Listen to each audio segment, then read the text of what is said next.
Hey everyone.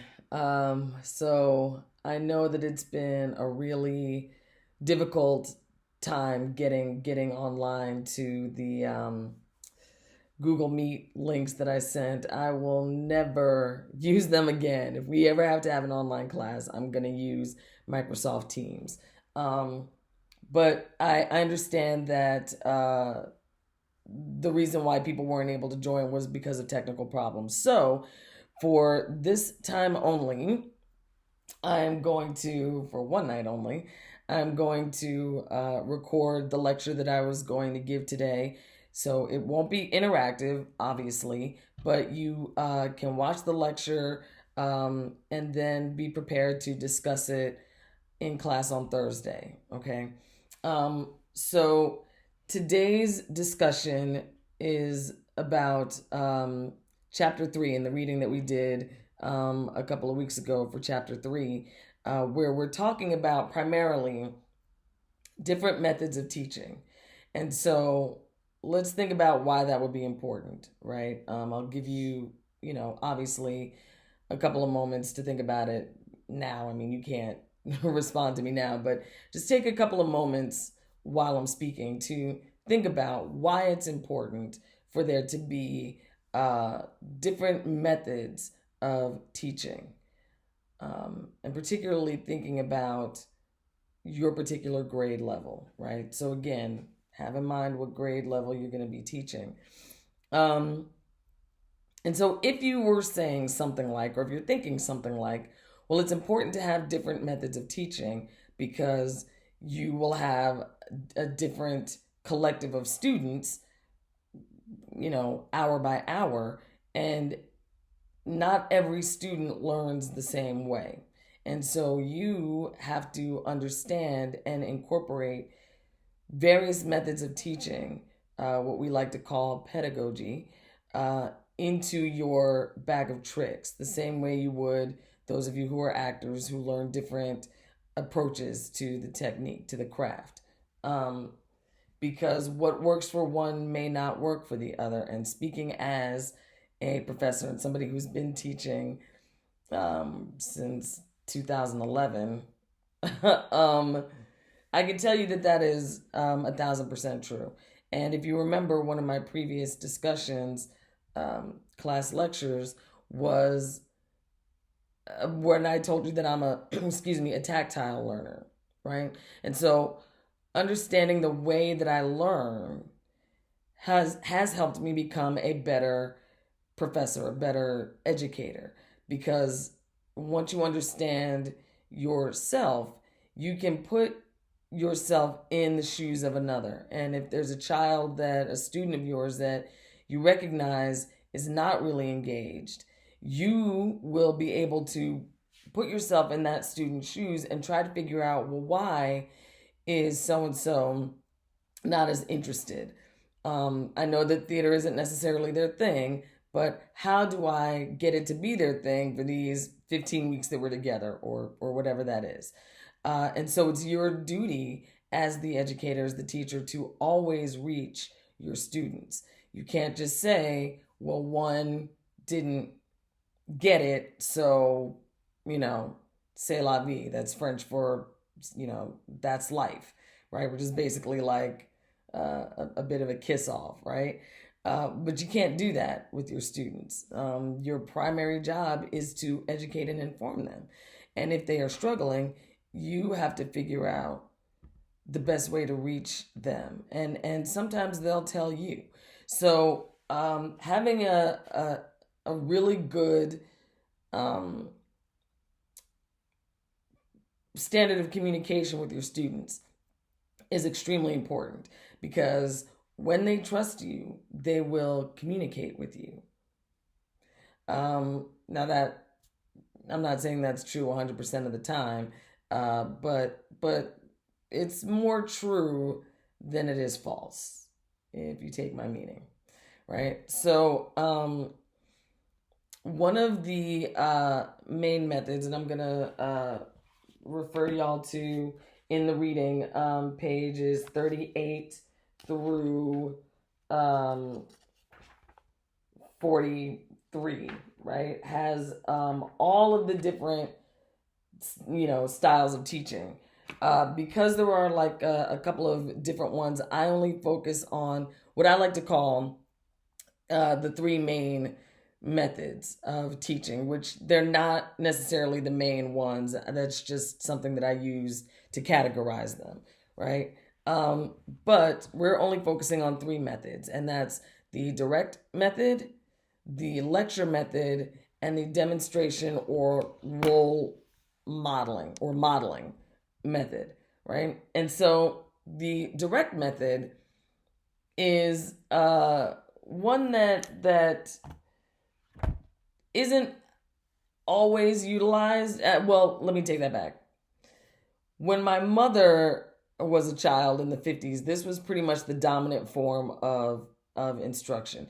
And it's essentially a Q&A, sort of rapid fire back and forth. I ask a question as the teacher, you give me a response back, right? So it would be, if I'm going around the classroom and asking, when was the Declaration of Independence signed, right? And then a student says back, July 4th, 1776, right?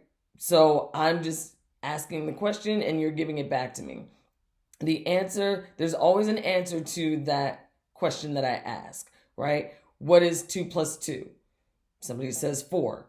That's always the answer, right? So the direct method doesn't allow for any sort of deeper level of conversation or understanding of the topic. But what it can do is it forces the student to begin to focus on the minute, like the small details, and be able to recall them. So, so much so that if I ask you, I mean, all of us kind of know, I mean, should know the answer to this, but, if I ask you, when was the Declaration of Independence signed?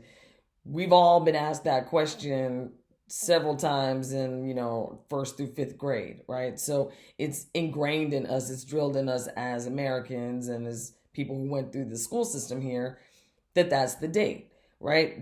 There's only one answer to that. It wasn't signed on July 4th and July 10th, 1776, right? It was signed on one day. They made a very big production out of making sure everybody was there on that particular day to sign this document, right? It's not like they had email or text and they would send it and you would send it back when you got around to it, right? This was a very important document. So everybody was there. It was signed in person, face to face on that day. So that question only has one answer. So that's the primary thing to remember about the direct method of teaching, is that it's rapid fire questions, Q&As, back and forth, teacher to student. But the questions always have a correct answer. And that's going to matter in a little bit, right? So it's kind of like, there are advantages and disadvantages to each of the methods that we're going to talk about, and the textbook kind of walks you through them. So, but I also want you to think about, what are the advantages of using a direct method of teaching, right? What does that help with, right? So just off the top of my head, one, it helps with memory, right? Because if I come at you like, when was the Declaration of Independence signed? And I don't give you much of a chance to answer, it's kind of like a quiz show. The idea is to get you to recall something that's important within a finite amount of time, right? And that's something that's equivalent to theater, because you have to memorize your lines. And if you're doing a play, a Shakespeare play or something, for instance, you could have a lot of lines. Shakespeare was very, very verbose. That's for you, Asa, and everybody. Verbose. It's V as in Victor, E as in Edward, R, B as in boy, O, S, E. Verbose, right? I mean, so he wrote a lot, right? I'm verbose when I speak. I talk a lot. So so you could be memorizing a lot of lines, like pages and pages and pages of lines.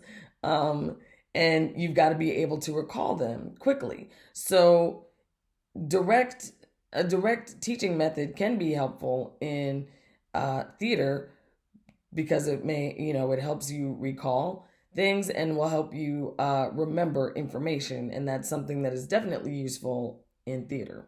Um, and, so I want you to mull that over. There are some other advantages, but I'm not going to say. I want you to think about what some of the other advantages are of the direct teaching method. And we'll talk about that when we're back together face to face on Thursday. I also want you to think about what some disadvantages are. I have a few, but again, I'm not going to say, because I want you to think about what some of the disadvantages of the direct teaching method could be. Excuse me, I have a frog in my throat all day. The second teaching method that we're going to discuss is called the lecture method. And I think most of us are familiar with that. And also in the majority of the history of teaching, lectures have been extremely useful and have been the dominant, if not predominant, form of instruction in several Western countries. And so a lecture is essentially what I'm doing now, where the professor, the educator, just speaks and disseminates information, gives information out to their students without taking any questions, without any feedback from the students. It's just, I'm giving you information and you are taking it in, right? So, like what I'm doing right now, and what I do sometimes quite often, is I'm just speaking to you, right? And I have a lot of information that I need to convey to you, so I'm just introducing the topic of the information. I'm giving you a brief synopsis of that information. I'm giving you some examples of that so you can begin to understand what it is, but I'm not allowing you to ask questions or add to that information. So whatever I'm telling you is all that's happening when you're giving a lecture, right? And so you may have seen in some, movies set in schools and universities that, the professor's in this large lecture hall and there's like 100 or more students in there and they're just down at the front speaking up at their students, right? And then you might see some kids falling asleep and all that kind of stuff, right? And so it's become a cliche because it was the dominant form of instruction for a very, very long time. As a matter of fact, in other countries, it still is. And some of my classmates in my PhD program came from places like South Korea and Hungary, where they were not allowed to speak back to their teachers or ask questions. It was strictly lectures. So when they got here and teachers were asking them questions, expecting them to respond, they were hesitant because that culturally, that wasn't what they were used to. And throughout, kindergarten all the way up through high school with them or their equivalent, that's how it was. So for 12 years, they, were not used to asking a question that even toyed with countering the professor's knowledge or information, because that was seen as disrespectful, right? That the teacher knows everything. That's why they're here giving you that information. And so that's kind of the mindset behind lecture.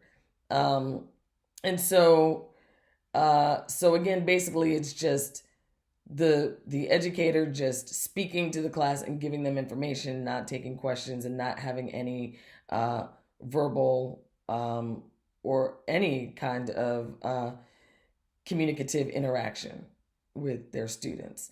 And so I want you to think about the benefit of that, right? The advantages of a teaching style like that. And I want you to think about some disadvantages of utilizing that teaching style. And again, make all of this specific to your grade that you were teaching, right? So what may be appropriate for seniors, right? Or even 8th graders may not be appropriate for 5th graders, or 6th graders, I'm sorry, right? So, but also fifth graders, right? So think about that when you're thinking about the advantages and disadvantages of each particular method, and particularly with lecture method, okay? And again, we'll talk about that on Thursday. And so the last one that we are going to focus on, but it certainly is not the last one in the book, and I'm going to do a quick sort of overview of those, because I think the textbook does a really nice job of really explaining each one of those. But the last one that we are going to talk about, that I'm going to focus on, is called demonstration, or modeling. And so if you think about modeling, right, just think about some of the images that come up in your mind about that, right? And so I'm sure some of you were thinking about like models, like as a, profession, and modeling, walking a catwalk and doing all of that, right? But there's a reason why that is even called modeling, but we won't get into that. But it has a similar root in what I'm about to talk about. But in the very beginning, I kind of made a mistake when I said demonstration. I said role modeling, right?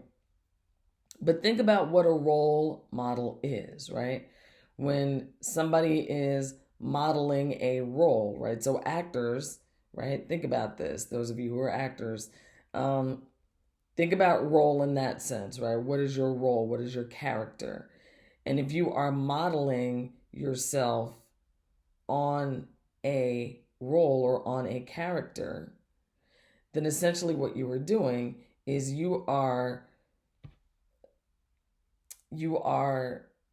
showcasing how to behave like that person, and you're showing someone else how to be that person, how to do it, right? So modeling and demonstration are oftentimes interchangeable with each other, and can be synonyms for each other, because if you're giving a demonstration, you're showing somebody else how to do this thing that you're doing. So if I'm showing you how to bake a cake and I'm doing a baking demonstration, I'm literally showing you how to not only bake a cake, but how to bake this specific cake that I'm baking right now, right? So it involves a doing. It's a very active kind of method, because not only are you having them do something, but by having them do something, you are then teaching them how to do it. So if you follow that thread of logic, right, this class is called Drama in the Secondary School. And the purpose of this class is for you to learn how to teach theater. Well, every day in class, I am doing some demonstrations with you. That's why I also have you do demonstrations, which means teaching in the class.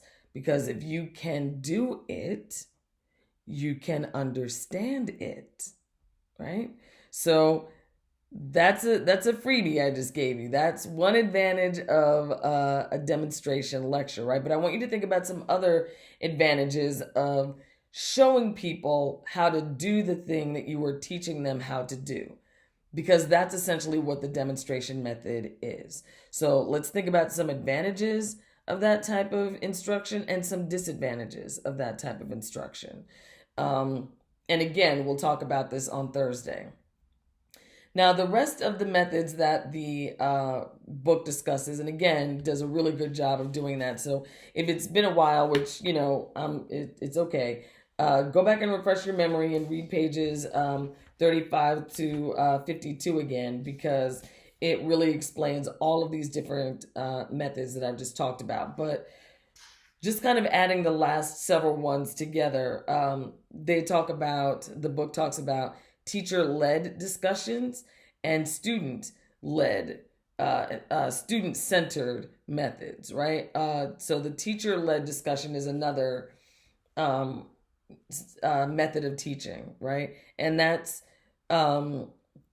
basically where the teacher comes up with all of the content for the class, all the lesson plans, like what I'm going to talk about, how I'm going to deliver the information to you. Am I going to give you tests? Am I going to have like group discussions? Am I going to lecture to you? How do I get that information to you? It's centered around me and what I think is most important for you to know, when I think it's important for you to know it, how I think it's important for you to know it. All of those decisions are generated by me. So I'm at the center of that particular kind of method. And so that's what teacher led discussions or methods are about, right? It's if you're going to have a teacher led discussion, that means that the teacher is going to ask you more open ended questions, right? So an example of a closed question is, remember when I said at the beginning, we're going to come back to this about the direct method, and that the kinds of questions that you're asking have a specific and definite correct answer, right? Like, what is 2 plus 2? 4. 2 plus 2 is always going to be 4. It's never not going to be 4.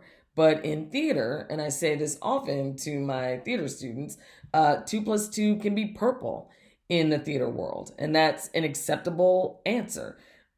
Those of you who are not theater probably like, what is she talking about? 2 plus 2 can't be purple. We're talking about numbers and colors, right? But in theater, theater is the entire scope, range, and spectrum of your imagination. So if your imagination can equate 2 plus 2 with purple, then it is possible in theater, because it is about creativity and imagination, thinking outside of the box to do things like problem solve. So it's the same thing when it comes to learning. So to create another level of engagement with your students, having a discussion that starts by you asking open-ended questions where there can be multiple answers, right? So if I ask you something like, what emotions are associated with the color blue, right? And so now there are at least 2 different answers, right? But there's really a multitude, right, to that question. So one answer could be calm is an emotion that is associated with blue, right? We talk about having calm seas. We talk about the sea being blue. If you're at calm seas, then everything is good and you're centered, right? There's no trouble. There's no trouble in the water, right? But some people might also say depression is associated with blue, and it could be, right? And so that is a very different emotion than calm, and yet they're both correct. So, or could be correct, or allows for you to have a nuanced conversation or debate whereby you as the instructor can gauge your students' level of comprehension. Do they really understand what they're talking about? Do they really understand the scope of this question? Or do they need a little bit of help, or do they have it, right? So that's going to be the difference between doing a direct method where you ask a question in a rapid fire scenario without giving them much chance to think about it, also without having any discussion about it afterwards. And the question always has one correct answer, versus a teacher-led discussion activity or method, because you are asking questions that have many answers or many perspectives. So that will allow for you to follow up with a conversation or even more questions, right? Student-centered method is kind of what it sounds like, right? So if teacher led methods are methods that come from the teacher, right? What I'm going to teach, how I'm going to teach it, how I'm going to get that information from you, how I'm going to assess you, then the same should hold true for student-centered methods, right? And so that is when the roles are reversed, and the teacher allows the students to have more say, more influence on what is learned in that class period. So if the teacher says, okay, next Thursday, Myron, I'm just making up names.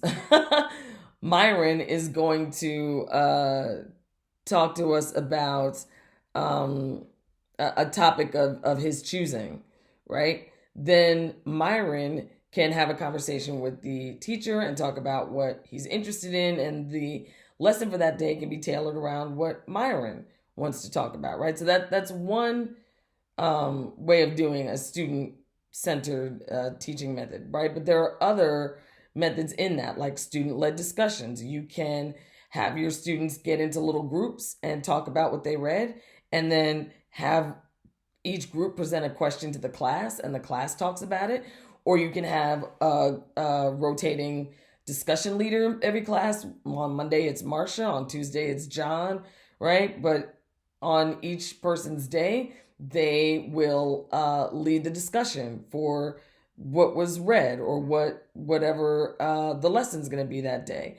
There are also examples of students who plan the entire day, right? Like you can, again, like in the Myron example, Myron, the day is yours.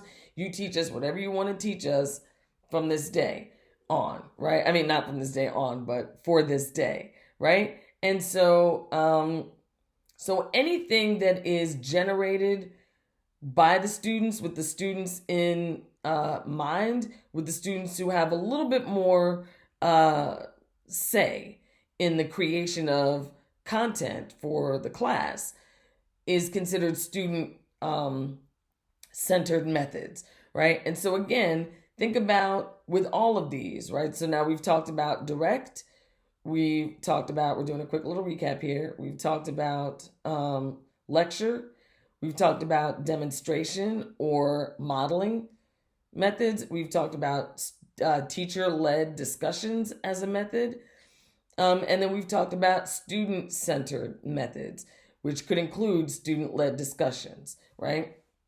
Role-playing, where you let the students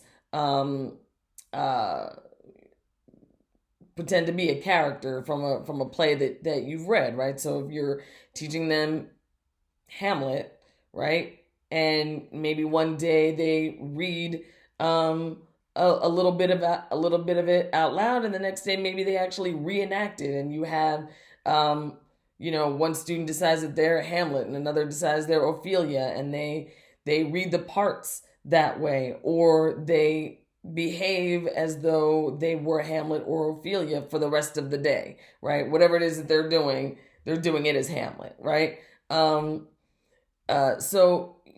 theater games, when we did our little day with theater games, that was a couple of things. So I want you to think about what kind of method the theater games day was. So think about that. We're going to talk about it on Thursday. But theater games and things like that, these student-led methods are another great way of engaging your students, right? If you see that something's going on, you feel like you're losing one, right?